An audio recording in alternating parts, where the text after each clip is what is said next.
everyone, and welcome to Season 1, Episode 26 of Pro Wrestling's Top 50. I'm your host, Travis McNeil, and today we continue our countdown of the top 50 matches of 2020 with match number 25 on our list, which is the dog collar match for the AEW TNT Championship between the champion, Mr. Brodie Lee, and the challenger, Cody, from the October 7th episode of AEW Dynamite. I would be remiss to do this video and not speak a little bit about Brodie Lee. So when you are a long time independent wrestling fan, nowadays it's different, right? So these guys, they get hired all the time, right? They're not on the indies long, it seems like, for a lot of them. So it doesn't quite have the same effect. But if you go back 10 plus years ago, we really had CM Punk. That was kind of like the first guy to really break through from the indies and get hired by WWE and be able to keep, relatively true to himself and keep his name and keep his gimmick. And that felt for us like our guy had made it. And we had, a few guys that kind of started to go from there, after Punk was kind of that guy to break through. And Brodie Lee getting signed to the WWE as Luke Harper really, really felt like that, where that was our guy. I'm from a smaller town. I'm from Brantford, Ontario, Canada, which is where Wayne Gretzky was born, random fact. But Brodie used to wrestle in my town when he was first starting out. He worked little 50 people shows at a venue called Jay's Place. And he went from there to the WWE. And,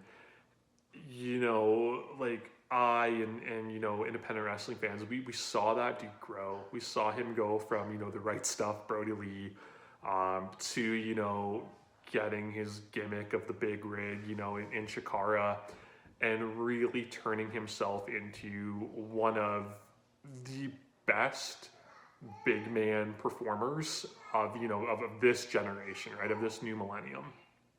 So when he got signed, it was really awesome to see this guy go from the ground up and be presented as well as he did. The Wyatt family initially was amazing. He was the Intercontinental Champion. He was Tag Team Champion. And it felt like one of our guys, in which in a really weird sort of way, it kind of feels like we made it too, right? And that all of the money and time and energy and effort that we've put into independent wrestling, it, just like it has through, his hard work, it's kind of, it adds a value on to us doing that. So that was Brodie getting signed. Likewise, though, we also start to grow frustrated when it feels like one of our guys, isn't being utilized as well as he could be. And that's how later on in Brodie's career in WWE, it really felt. He was a guy that seemed on the verge of the main event, when he broke away from Bray. And they put him out on his own for a little bit, and Bray was the WWE champion, and it seemed like all things were headed to him getting a shot, even if it was just a shot at that title against Bray in some sort of a program, and that never happened. His career went from there. There was an injury and just a time with him not being used, and it was really frustrating. So when he left and got his AEW deal, and it was immediately shown how he was being presented as the main event star that I think we all knew that he could be, and just how much he was flourishing in that role, the amount of joy that it brought me, and I'm sure it brought any fan of the guy, was really great. And knowing, that he's gone, makes it that much, it feels weird to say that much sweeter when it's, you know, it's you're saying that because somebody passed away. But just the fact that we got to see that was really special. So obviously, you know, when he passed, nobody expected it, and we didn't know the circumstances of it, and you know, it really affected me hard. And I had two wrestlers that passed away this year that really took its toll on me. There was Brodie, and before that, and even more so in a way, it was Danny Havoc. That one is still tough for me to swallow. But anyways, so this match, when I decided to do this project, I actually rewatched it a couple of weeks before he passed away. And it made me so happy for all the reasons that I mentioned that this match got to happen, and it was as good as it was. And just now knowing that he's passed away, it's going to live on and have this incredible legacy. That, you know, that it was his final match, but it was also, you know, one of the biggest highlights of his career. So to get into the match itself, it was incredible, and AEW does such a good, you know, job at presenting things differently and presenting them as slightly more legitimate, and which things that could seem silly and I feel like would be, you know, over the top, you know, elsewhere in wrestling, they do a really good job with. So prior to this match, they do ring introductions for the ringside medic, which would seem so silly, but it really drove home the point that, like, this is gonna be brutal and violent. And they didn't do anything further with the medic. I feel like if it was WWE, they would, you know, use the medic in different spots throughout the match and just make it ridiculous. But it was just simply like, this is the medic that's at ringside, should these guys not be able to continue. They had Greg the Hammer Valentine in the crowd, which, you know, had probably the most famous dog collar match of all time with Roddy Piper at Starrcade 83. So they had him in the crowd, they gave him an introduction, and the graphic that they put up for Greg Valentine, underneath it said, dog collar match survivor. And just the use of that word survivor again made it seem like these guys were going to war and they weren't going to come out the same. And it just did. The dog collar match is one of my favorite gimmicks of all time. I love that match unconditionally. So the fact that they did such a good job presenting it was really, really cool. And they continued that in the match as well. John Silver was immediately hit with the chain 12 seconds into the match and immediately was busted open. Which again might seem, you know, kind of gratuitous of like, oh, they used that blood that early, but they very smartly used it to show how dangerous that chain was. And then they got Silver away from ringside. So you got the visual of the blood, but it didn't, you know, undermine what the other guys were about to go through, right? It didn't feel like, oh, we've seen the blood and now it's not important. So again, it was just used very, very well.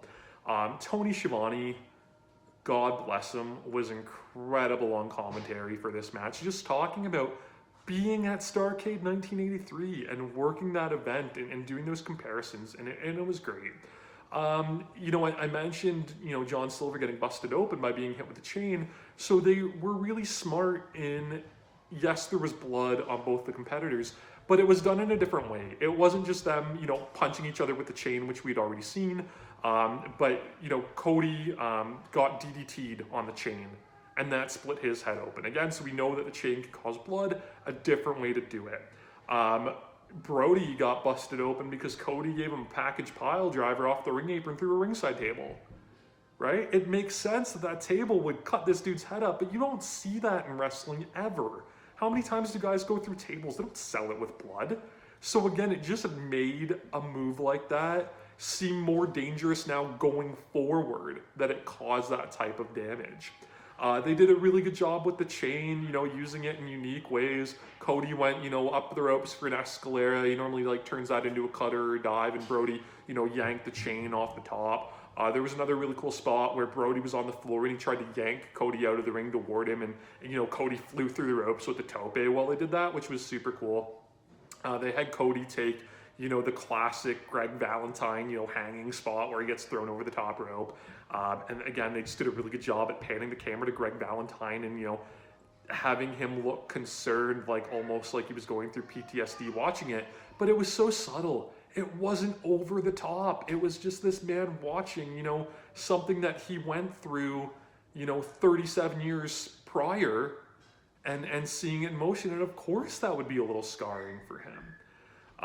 They did an amazing job with Brodie. I know there was some criticism at the time that, you know, he had just won the belt and then, you know what, immediately had, you know, lost it back to Cody. But there's nothing wrong with that, because he squashed Cody, you know, to win the title. Absolutely demolished him in, what, 4 minutes? One of the biggest stars in the company. He steamrolled in 4 minutes to take the title. And they made him look great here. And the story is Cody coming back to, you know, to beat out this monster. And that's what they did, and it was fun. They let him kick out a Crossroads at 1. You know, again, just made him look so strong. And Cody had to really reach into his playbook. He had to use his brother's move, right? So again, they had Brodie beat down Dustin Rhodes in the build-up for this match. So Cody had to use Dustin's final cut finish.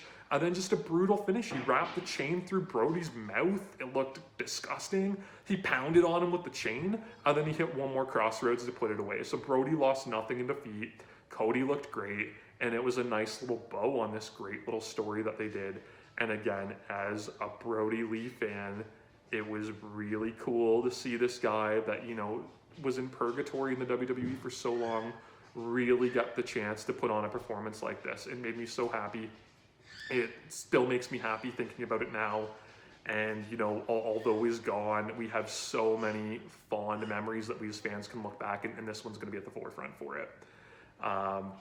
So yeah, check out, if you didn't get a chance to see it, or if you want to rewatch it again, check it out. They ran through commercial breaks, so AEW does the picture-in-picture stuff, but if you're an international viewer and you watch it on Fight TV, you actually get to see the match unedited. And that's how I watched it the second time. And it was even better because they did the pile driver through the apron right at a commercial break. So you got to see that play out in full, which was so great. If you get a chance to find it that way online, it's definitely worth the watch. The match is incredible. It was incredible, and it got its spot at 25 on this list before what happened. And again, like I said, looking back on it now, it's going to be even more sentimental just knowing that it was Brodie Lee's last match.